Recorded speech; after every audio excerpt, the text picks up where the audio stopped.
Hello and welcome to the Delphian Podcast. Delphian is an artist-led nomadic gallery focusing on emerging and early career artists. Each episode will feature a different art world practitioner, from artists and gallerists to collectors and curators. If you like today's episode, please like, share and subscribe.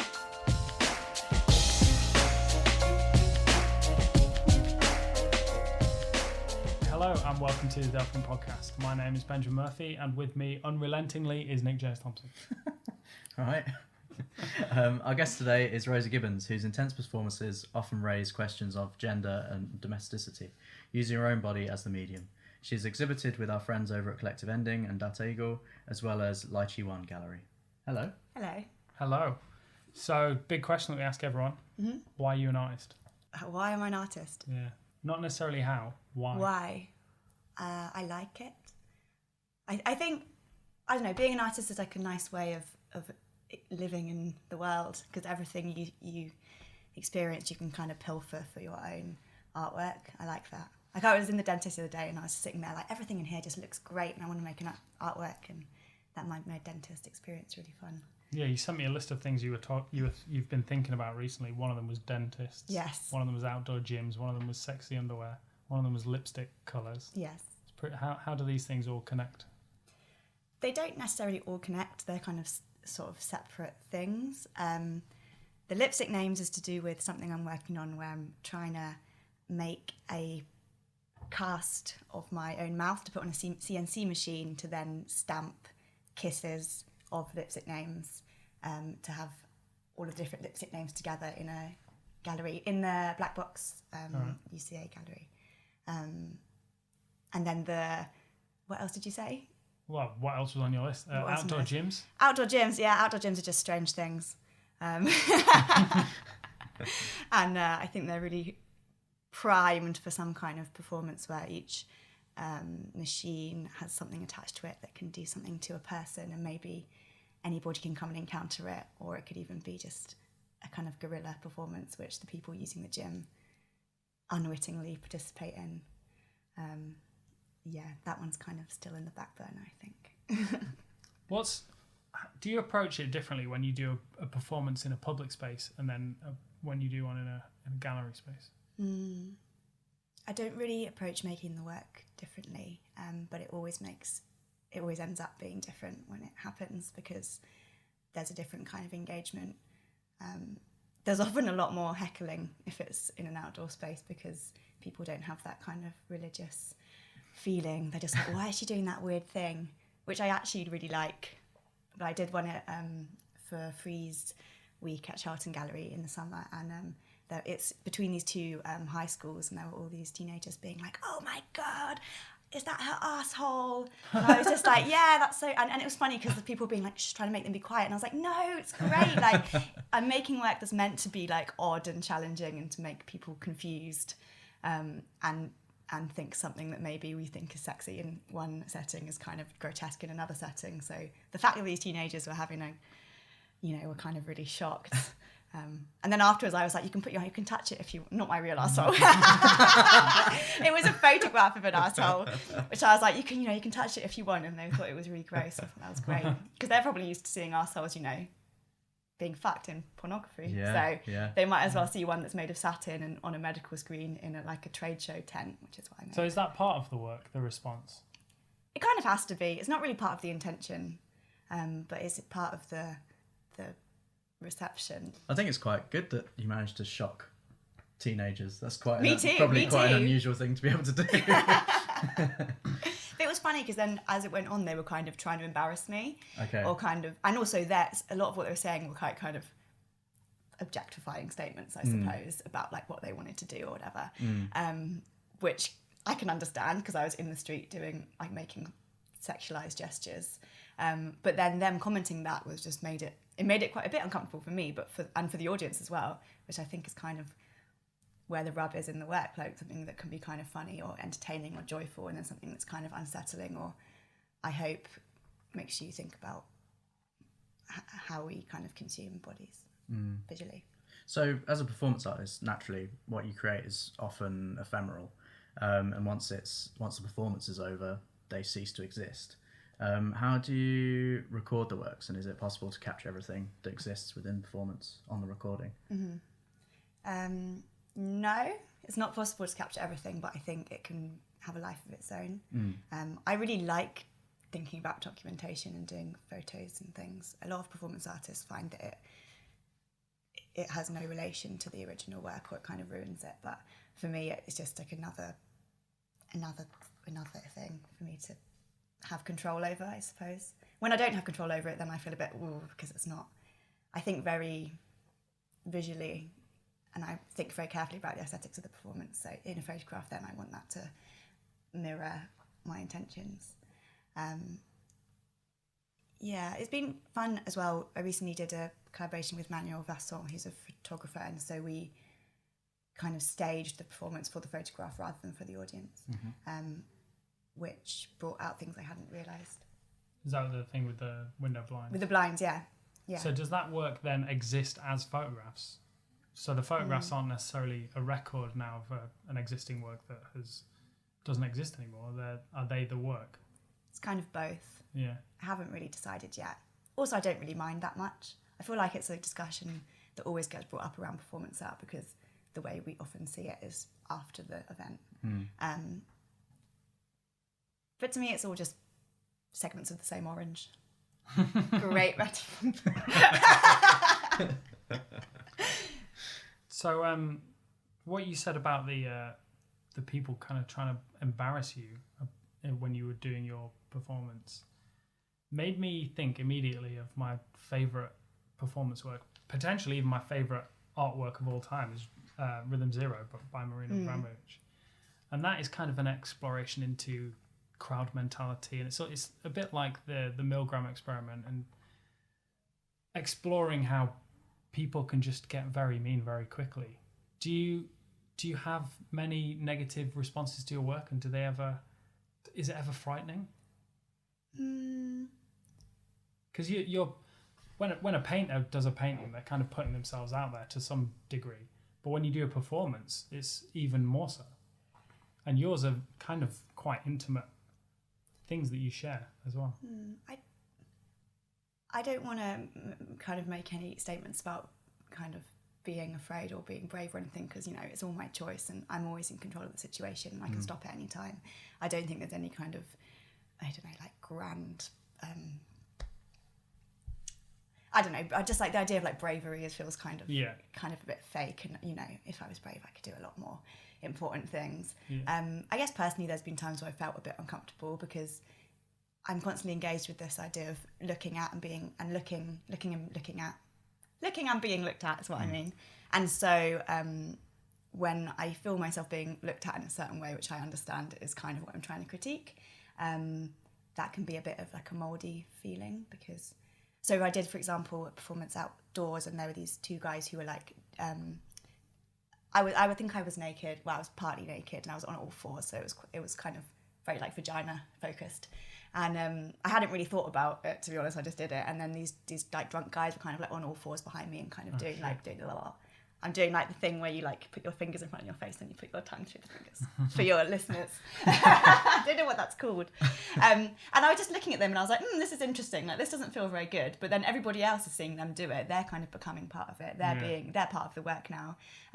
Also, in a way, I don't have that much grand aspirations of what people are going to take away from it. And if those guys are probably going to remember that and be like, that was fucking weird, which is kind of okay as well. If they're just seeing a body being weird, it's kind of a good thing. But those teenagers, they probably weren't oh, what an interesting critique of capitalism or objectification. They were probably just oh my god, did you see what happened yesterday? It probably made their day. So that's kind of a good thing, I think. And those two guys who were crawling around after you, I'd imagine they were incredibly ashamed of themselves when they sobered up. Probably, yeah. It was. I mean, they weren't crawling that close. I'm making it sound more dramatic than it was, but yeah, I don't know. It's funny because then I felt terrible because afterwards I thought I saw them and I went up to them and I was like, what were you doing? Because I wanted to have a discussion and it wasn't them, it was these other two guys. And I was like, oh my God, I just chose two middle-aged white men and thought that they were the people doing it. And then I just felt like I was just as bad as they were, making assumptions about people on what they look like. So, it's a complicated, sticky situation. And I don't really, I don't know. I'm doing it because I want to do it. You know, it's not like woe is me at all. It's like I get to like do weird shit. You know, it's like I said earlier, it's like looking at things from a fun, not fun, but like an artistic viewpoint is like a real privilege. So I'm really happy to be engaged in like an interesting subject matter in kind of a non-academic way, in like a physical way. Yeah. Do you ever perform the works more than once? Yeah, sometimes. And because obviously there's going to be differences each time you perform it. How does that change the work? It doesn't change it that much because I'm quite choreographed. Okay. The timing will change, the location will change, the audience reaction will change, but what it actually is doesn't change that much in my view. I'm definitely not one of those performance artists who's like, it can only happen once and this is like, you know, you missed it, it's gone. I think that there's nothing wrong with repetition and I don't know. There's a lot of kind of tropes of performance art that I try and get away from. What are they? I guess like 70s like process-based body art, I feel like is so sincere and earnest when it's done now, and I feel like there's more scope now for kind of irony and satire and humour, and I think that's a better way of engaging in issues. Yeah, and also I think a lot of performance art is very like personalised and internal. I think I have a very like presentational approach to performance, maybe because I came from a theatre background, so it's kind of, I'm doing it for you. It's not really, it is for me because obviously it's my career, but I'm not working through some kind of like inner turmoil. I'm just presenting gestures, actions, objects that I think have important symbols or signifiers. So some people will only know your work having seen the records of it online, so they know it in retrospect. Does that affect how you present the works, but also how you think people read them? So say the Marina Abramovich example, I think about that artwork all the time, but I never actually saw it and I never will now. So does that kind of alter your approach when you think about a lot of people, especially now with social media, will see records of your work rather than seeing the actual performance? Yeah, I do worry about that. I think videos are pretty good. But especially on Instagram, I think images of performances function as kind of one-liners sometimes.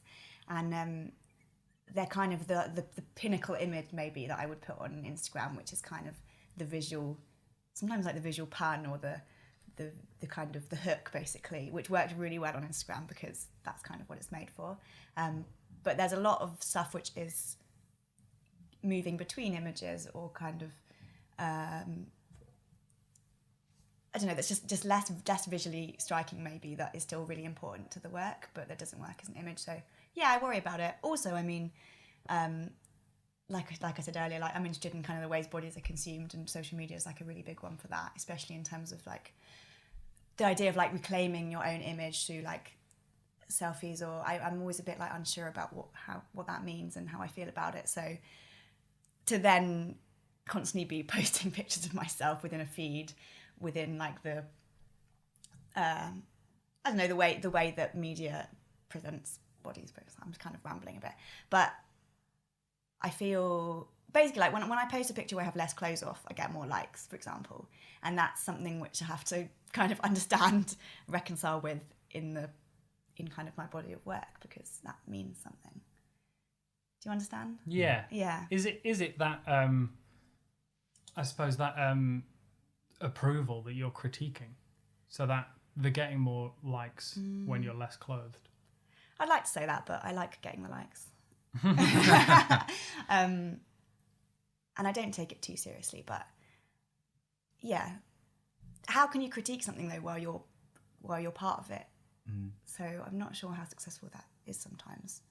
I don't know. I think the way that you present your body is a very considered way, and it's your choice, whereas say advertising images of scantily clad women is they're being presented in a very different way, and it's not necessarily their choice. Well, yeah, and the intention is to sell the product, to be like the landscape for the commodity, to be desired, and then after that obviously the body's desired and fetishized and the object's fetishized. You know, it's kind of a circle. So I guess in a way it could be escaping that, but I'm also kind of playing on it. I often see the objects I'm interacting with as kind of a product demonstration, but from maybe like an advertising exec who's me, who doesn't quite understand what the product does or has kind of perverse intentions for it. It's trying to kind of mess up the manufacturer's intention. So yeah, but I don't know, I'm kind of like always struggling with Audre Lorde says, this quote always comes back to me like a little like spider on my shoulder, but you can't use the master's tools to dismantle the master's house.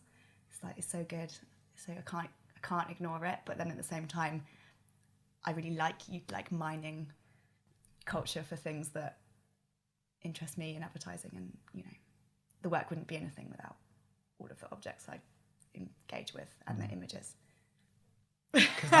I'm making a weird grimace face because I thought that wasn't very clear, but I'm confused basically. I think it was clear. Yeah.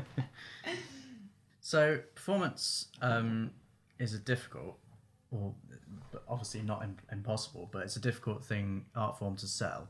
Therefore, making money from that way can be difficult. For other performance artists that may be listening, can you explain a little bit about how you survive as a performance artist, and are there grants and bursaries that are options, and how do you go about that? Yeah, sure. I have another job which pays most of everything. Yeah. You get paid for performances. Don't pay attention to the artists' union fees for performances, because no one ever pays that much, and whenever I've asked for that much, it's been kind of laughed at. So is it the gallery that's paying you? Ideally the gallery will pay me, but they don't always pay me. It depends. They should pay you. Yeah, they should pay for performances. But also it's hard because I just want opportunities to show the work, because when you make performances, they don't really exist until you've performed them and there's been an audience. So I'll often do things for free because I just want the chance to keep making work. So it's hard. I have some friends who are like very very strict on only working if they're being paid, which I really admire as well. So there are guidelines then? Is this like a union that sets out? There's guidelines, but they're not that clear. It's the artist union guidelines. Some performance artists sell like the relics of the performance. Yeah, I don't do that, but I think you can do that. Yeah, like Florence Peake, she has good practice making objects alongside the performances. I'm sort of starting to do that a bit more object based, but you can. If you're like Marina Abramovich, you can also sell photographs, but that's quite hard. One day. Well, yeah, and you can get grants. There's a lot of grants. The Live Art Development Agency are really amazing. They do lots of. They help artists a lot and do a lot of projects. And the Arts Council, it is possible. For me, I find it quite hard applying to things because I often don't know what I'm going to make until I've made it. It's hard to look far ahead and make a clear proposal. Yeah, that's true. I suppose a lot of performance artists probably have a similar problem. They don't necessarily know what the work's going to be yet. So how do you apply for grants and things? Yeah, I guess you just talk about your general practice, your intentions. You talk about things you've done before, and kind of if you have a track record, I think that helps. Like Live Art Development Agency, they just really believe in people and understand how performance art works. A lot of galleries I just noticed they don't really know what you need, which isn't their fault at all. Well, I don't necessarily. Yeah, it's just coming from a different things I need somewhere to get changed, for example. I need somebody to be there to just look after my safety.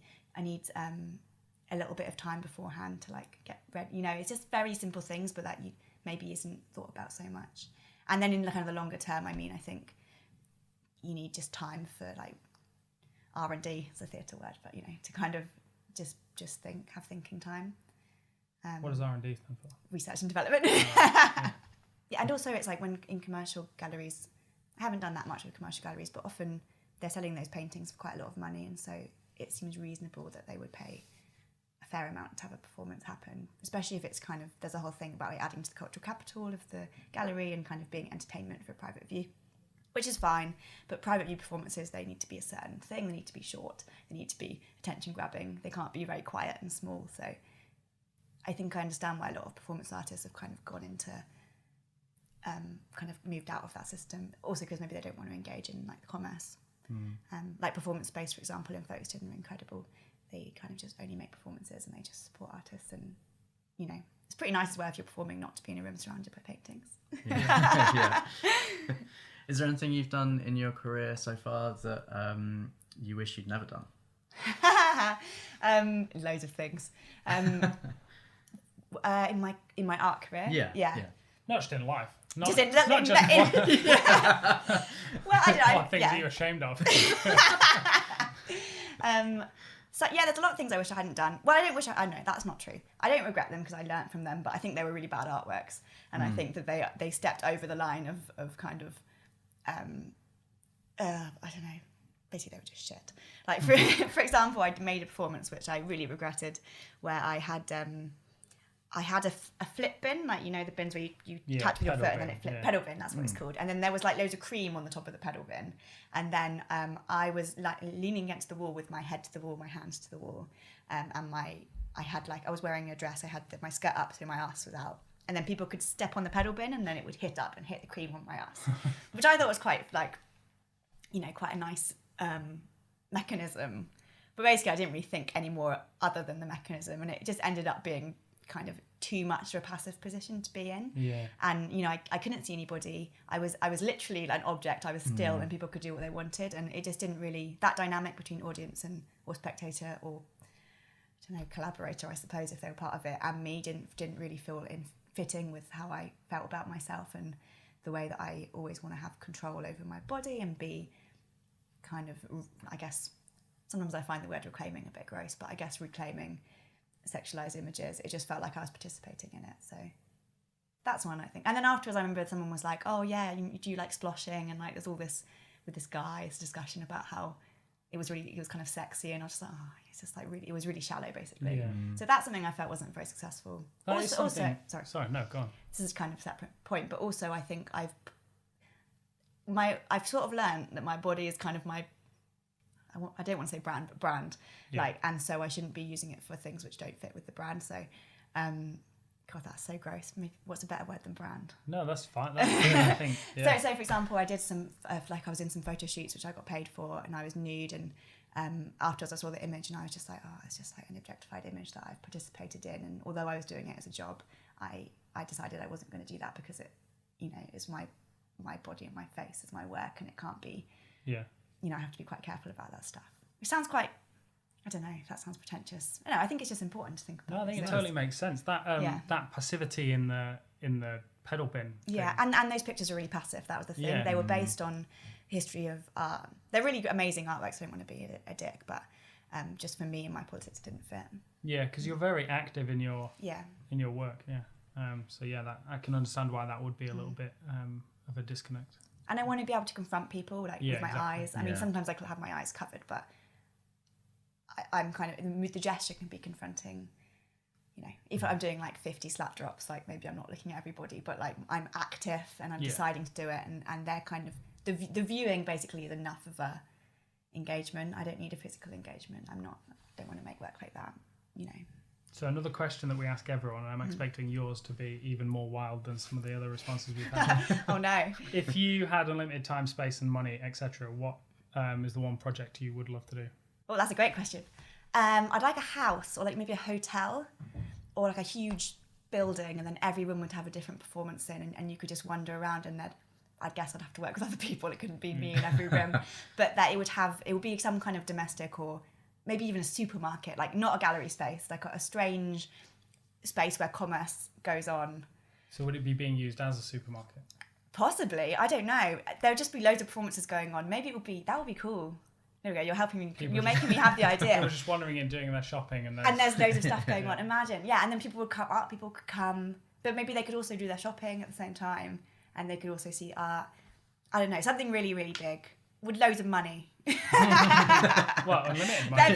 There could be like, I don't know, because I've always been quite like anti-theatrical, because that's kind of a trope of performance art, but I kind of want to do something quite spectacular, to make a spectacle, do something really joyful, you know, maybe there's like smoke and lights, and I don't know, I've never done something like that before. So smoke and lights and shopping. Yeah, and maybe I don't know, loads of stuff everywhere. That would be what I do.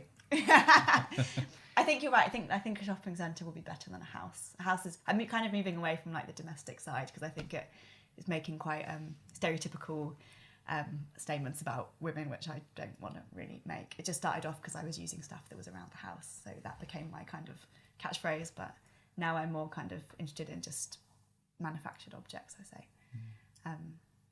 Yeah, maybe a swimming pool. That would be good. Maybe like synchronized swimming performance. I don't know, ballerinas, everything. So it doesn't seem like you struggle for inspiration. but if you are struggling for inspiration, what helps you get out of that funk? Having a nap helps quite a lot. Usually, have a sleep, have a lie-in, and then when I wake up from the lie-in, I usually have some thoughts. Go to B&Q sometimes, that helps. I do love a good B&Q. Yeah, trip. although my B&Q's closed down, I have to go to home base. That was a bit crapper. There's a B&Q just down the road from here. Is there? Yeah, okay, right. I should go there. Yeah. Maybe I'll go there now. Yeah, I love a walk around B&Q looking at all the weird stuff you don't know what it does. Yeah. All right, so another of our big questions. Yes. So if you were to give some advice to early career artists just starting out, what would that be? I think it would be you can do whatever you want. It doesn't really matter what people say. I know that there's like a whole crit situation, and that's really, really important to take criticism. But at the end of the day, you can still do it. Yeah. I mean, as long as you're not being, making art that's, prejudice. Obviously, that's bad. But I was really crippled when I started making performance art because I hadn't really had any criticism when I was studying, because I was studying set and costume design before. We didn't really have a feedback system at all. And then I went to Royal College and suddenly I was just so afraid of what everyone was going to say. And I just cared so much. And now I've just learnt not to care so much, and not everybody's going to like it. That's fine. As long as you stay critically engaged with the work yourself. That would be my advice. And also just be nice to people. It's always a good one. Yeah. It's a nice way to end it, I think. Yeah, I think so. Yeah. Be nice to people. Yeah, and make whatever crazy shit you want. Yeah. Yeah, it doesn't matter if it's I know that was going to be the end, but it doesn't matter if it seems trivial as well. Like things always mean something. Often the trivial things afterwards you realise are the most kind of profound. Yeah. Yeah. All right, well that's a good place to go. Thank you for joining. Thanks for having me. Bring back the dog.